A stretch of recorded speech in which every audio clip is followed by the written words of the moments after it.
Hello student, आशा करते हैं आप लोग बहुत अच्छे होंगे। आज के इस ऑनलाइन सेशन में आप लोगों का बहुत बहुत स्वागत है। आज की इस क्लास में हम बीएससी सेकंड सेमेस्टर के केमिस्ट्री के बारे में डिस्कशन करेंगे। यानी कि आज से हम बीएससी सेकंड सेमेस्टर की केमिस्ट्री के वीडियो लेक्चर आप लोगों को प्रोवाइड करवाएंगे, जिसमें जो पेपर का नाम है वो है bio organic and medicinal chemistry. यानी कि सेकेंड सेमेस्टर का केमिस्ट्री का जो पेपर है वो क्या है, उस पेपर का क्या नाम है, bio organic and medicinal chemistry है। ठीक ना। जिसमें जो फर्स्ट यूनिट आप लोगों को पढ़नी है, वो क्या है, केमिस्ट्री ऑफ कार्बोहाइड्रेट्स। जैसा कि आपके सामने दिख रहा होगा, ये क्या है, जो यूनिट है, फर्स्ट यूनिट है, ये क्या होगी, केमिस्ट्री ऑफ कार्बोहाइड्रेट होगी। ठीक है ना। तो जैसा कि जो कार्बोहाइड्रेट होता है, ये होता क्या है कार्बोहाइड्रेट। देखिए, जैसा कि आप लोग देखे होंगे कि जब शरीर में पानी की कमी हो जाती है, जब हमारी शरीर में गर्मियों के मौसम में अक्सर होता है, जब हमारी शरीर में पानी की कमी हो जाती है, तो जब हम लोग डॉक्टर के पास जाते हैं तो डॉक्टर यहाँ पे क्या करता है, एक पाउच देता है, एक पैकेट देता है, और उस पैकेट पर लिखा होता है ग्लूकॉन डी। यानी कि जो आप ग्लूकॉन डी को पानी में घोल करके पीते हैं, वो क्या होता है, वो भी एक प्रकार का कार्बोहाइड्रेट ही होता है। क्या होता है, वो एक प्रकार का कार्बोहाइड्रेट होता है। या फिर आप लोग अगर क्रिकेट देखते होंगे तो क्रिकेट में जैसे जब बीच बीच में जो बॉटल दिया जाता है प्लेयरों को, फील्डरों को, क्रिकेट के खिलाड़ियों को, तो उसमें क्या होता है, जो ड्रिंकिंग करने के लिए जो पानी दिया जाता है उसमें भी क्या होता है, एनर्जी ड्रिंक होता है। उसको पीने के बाद क्या होती है, तुरंत जो एनर्जी होती है, जो एनर्जी रिलीज हो गई होती है, वो एनर्जी तुरंत क्या हो जाती है, वापस आ जाती है। यानी कहने का मतलब जो ड्रिंक उसमें, यानी कि जो ड्रिंक वहां पे पिया जाता है उसमें क्या होता है, एनर्जी होता है। यानी कि एनर्जी ड्रिंक पिया जाता है और उसमें क्या मिला होता है भैया, तो वो भी क्या होता है, एक प्रकार का कार्बोहाइड्रेट ही होता है, उसमें भी ग्लूकॉन डी ही मिला हुआ होता है। तो यानी कि हम अगर देखें तो डेली लाइफ में भी हम लोग इसका कहीं ना कहीं कार्बोहाइड्रेट का यूज करते ही करते हैं। बात समझ में आ गई ना। कार्बोहाइड्रेट का हम कहीं ना कहीं डेली लाइफ में यूज करते ही करते हैं। तो कार्बोहाइड्रेट के बारे में आज हम लोग डिटेल से स्टडी करने वाले हैं। ये क्लास जो है कि बीएससी सेकेंड सेमेस्टर के लिए है। चाहे आप महाराजा सुहेलदेव यूनिवर्सिटी से हो, चाहे आप वीर बहादुर सिंह पूर्वांचल यूनिवर्सिटी से हो, अगर आपके सिलेबस में कार्बोहाइड्रेट है तो आप इस लेक्चर को एकदम सावधानी पूर्वक आसानी से देख सकते हैं और समझ सकते हैं। ठीक है, चलिए हम लोग इस लेक्चर की शुरुआत करते हैं। देखिए, क्या है कार्बोहाइड्रेट। तो पहले हम लोग देख लें कि कार्बोहाइड्रेट होता क्या है। जो कार्बोहाइड्रेट है ये होता क्या है। देखिए, जो कार्बोहाइड्रेट है यह दो शब्दों से मिलकर के बना हुआ है। यहाँ पे लिखा गया एक कार्बो, कार्बो का अर्थ क्या होता है, यहाँ पे कार्बन होता है।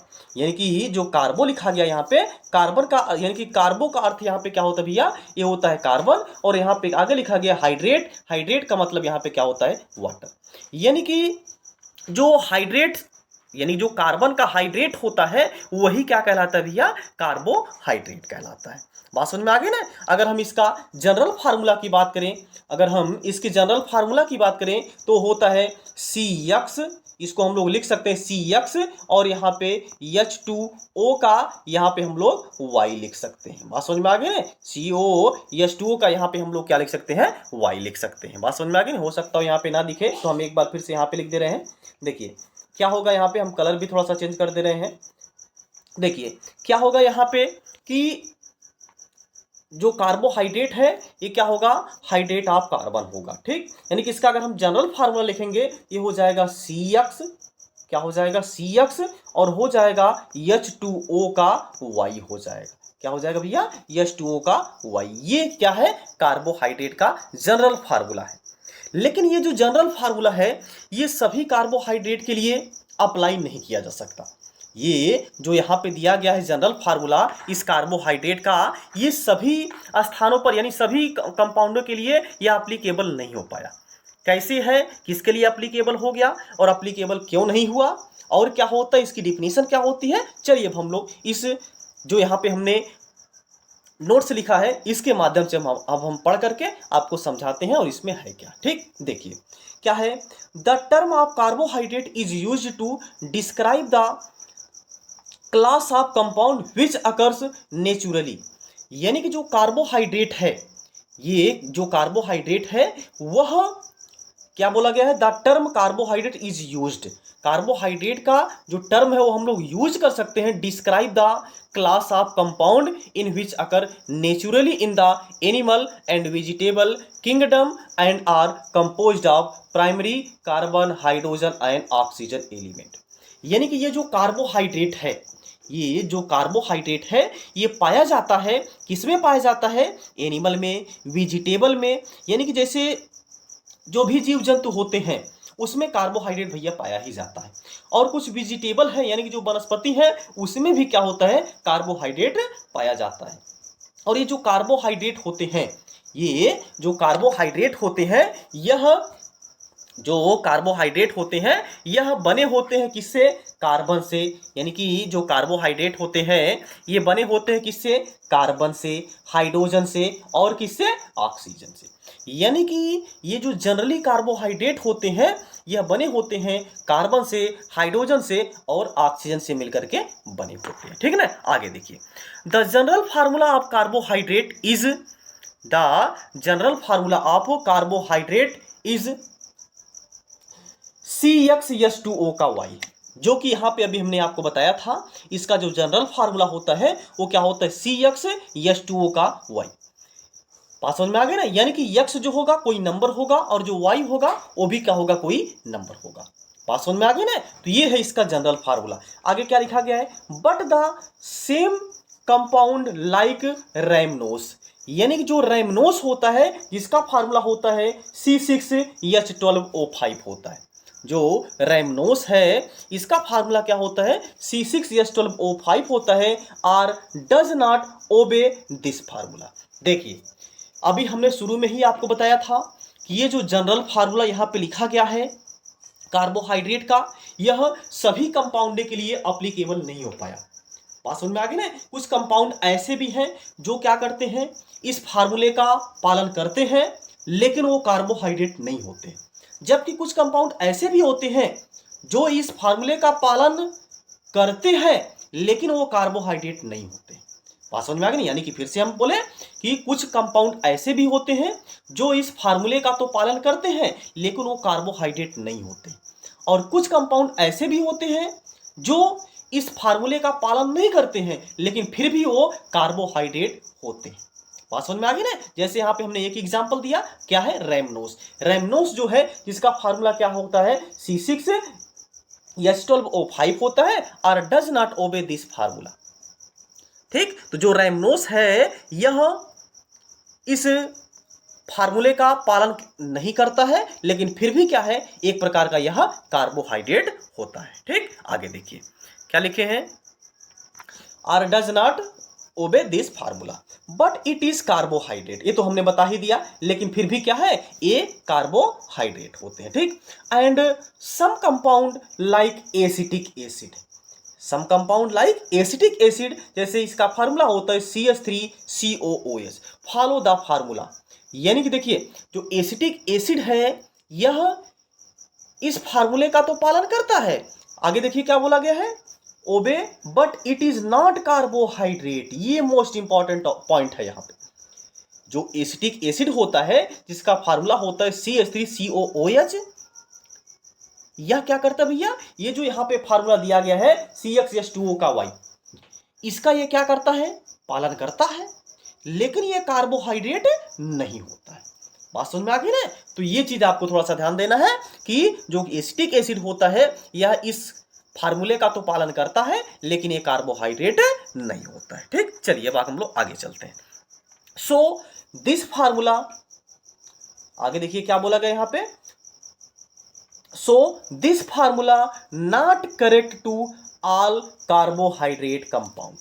यानी कि ये जो फार्मूला है यह सभी कार्बोहाइड्रेट कंपाउंड के लिए अप्लीकेबल नहीं हो पाया है। इसको हम सभी कार्बोहाइड्रेट का जो यानी जो सभी कार्बोहाइड्रेट होते हैं उस पर हम लोग ये फार्मूला अप्लाई नहीं कर सकते हैं। ठीक, आगे देखिए क्या बोला गया है, now with the development of structural chemistry carbohydrate have been defined as. यानी कि जब से जो स्ट्रक्चरल केमिस्ट्री आ गई है, यानी कि डेवलपमेंट हुआ है जब से स्ट्रक्चरल केमिस्ट्री का, स्ट्रक्चरल केमिस्ट्री का मतलब क्या होता है? देखिए कुछ कंपाउंड ऐसे भी होते हैं, कुछ कंपाउंड ऐसे भी होते हैं जिनकी स्टडी हम लोग उसका फार्मूला देख करके नहीं बता सकते, उसके फार्मूला देख करके नहीं कर सकते हैं। इसके लिए क्या करना होता है, जैसे कोई भी कंपाउंड जो होता है वो ऑप्टिकली एक्टिविटी को शो करता है।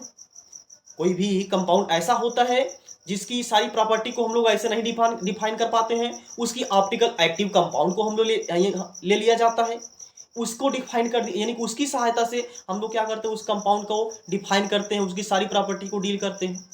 बात समझ में आ गई ना? तो वही आपका क्या होता है, स्ट्रक्चरल केमिस्ट्री होता है, यानी कि जिससे हम लोग क्या करते हैं, जिस केमिस्ट्री में हम लोग उसके कंपाउंड के स्ट्रक्चर के बारे में स्टडी करते हैं, स्ट्रक्चर के बारे में अध्ययन करते हैं, वही केमिस्ट्री क्या होती है, स्ट्रक्चरल केमिस्ट्री होती है।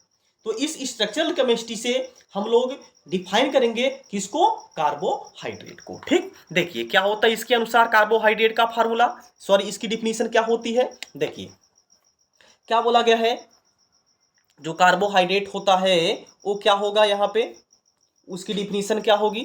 देखिए ऑप्टिकली एक्टिव पॉली यानी कि पॉलीहाइड्रोक्सी एल्डिहाइड और कीटोन।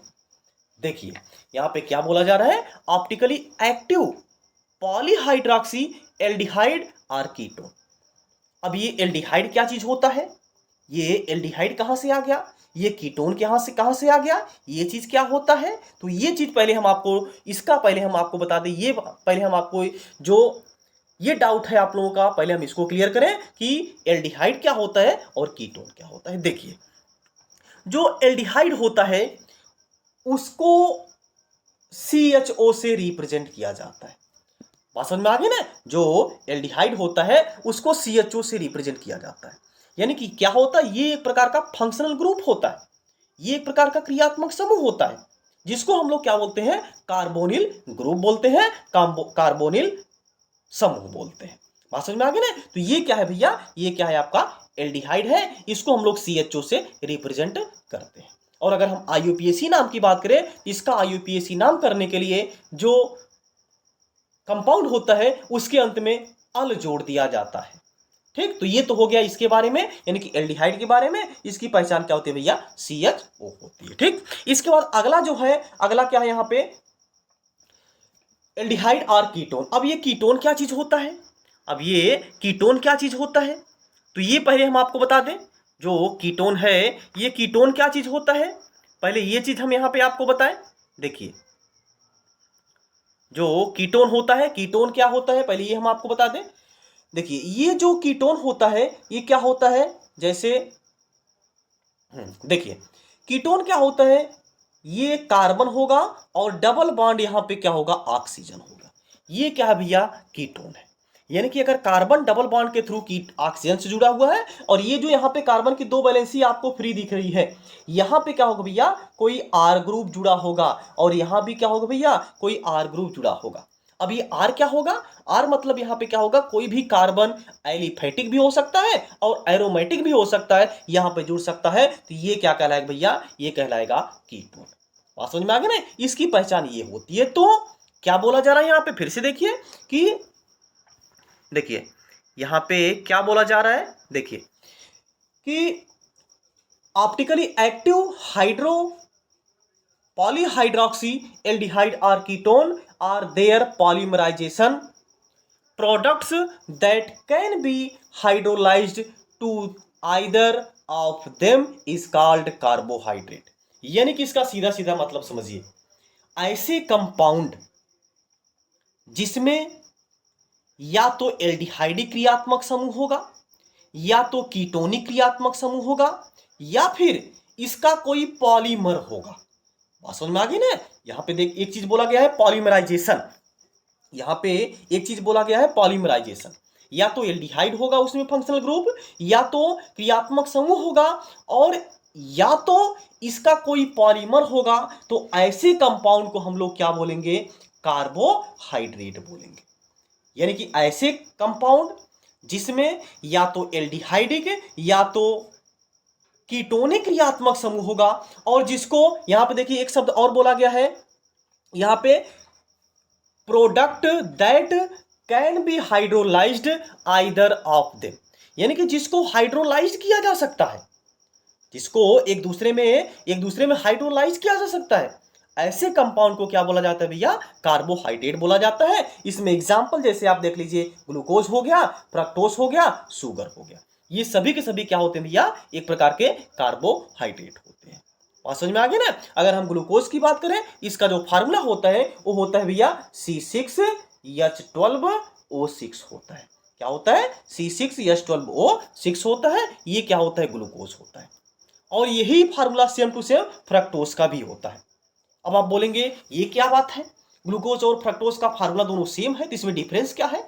कि आप शुरू से ये क्लास देखिए, आपको समझ में आ जाएगा कि ग्लूकोज क्या होता है और फ्रक्टोज में, यानी जो ग्लूकोज होता है और फ्रक्टोज होता है, इसमें क्या डिफरेंसेस होता है। बात समझ में आ गया ना? इसको हम लोग अगले क्लास में पढ़ेंगे, जब हम लोग यहाँ पे डिफाइन करेंगे कि ग्लूकोज क्या होता है, फ्रक्टोज क्या होता है, जो कार्बोहाइड्रेट होता है उसको कितने भाग में क्लासिफाई, यानी कि उसका क्लासिफिकेशन कितने पार्ट में किया जाता है, ये जब हम लोग पढ़ेंगे तो वहां पे आपको क्लियर हो जाएगा ग्लूकोज और फ्रक्टोज में क्या डिफरेंस होता है। लेकिन एक चीज जानते रहिए कि ग्लूकोज और फ्रक्टोज दोनों का फार्मूला जो होता है वो सेम होता है, समान होता है। क्लियर ना? तो ये है। और इसके बाद यहाँ पे क्या है? शुगर। शुगर का भैया जो फार्मूला होता है वो क्या होता है? C12H22O11, यानी कि C12H22O11, ये होता है शुगर का फार्मूला। तो ये सभी जो हमने यहाँ पे बताया, ये सभी के सभी क्या होते हैं भैया? एक प्रकार के कार्बोहाइड्रेट होते हैं। ठीक है, तो आज की क्लास में बस इतना ही।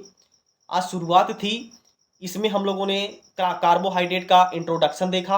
अब अगले क्लास में हम लोग देखेंगे कार्बोहाइड्रेट को कितने भाग में क्लासिफाई, यानी कि इसका जो क्लासिफिकेशन होता है या कितने पार्ट में किया जा सकता है, कितने भाग में इसका किसके किसके बेसिस पर हम लोग इसका क्लासिफिकेशन कर सकते हैं, ये सब जो है कि हम लोग अब अगले क्लास में डिस्कशन करेंगे। ठीक है, आज के लिए बस इतना ही। तब तक आप लोग जहां भी रहिए स्वस्थ रहिए, मस्त रहिए और अपने माता पिता का ख्याल रखिए। अब मिलते हैं नेक्स्ट क्लास में। जय हिंद, जय भारत।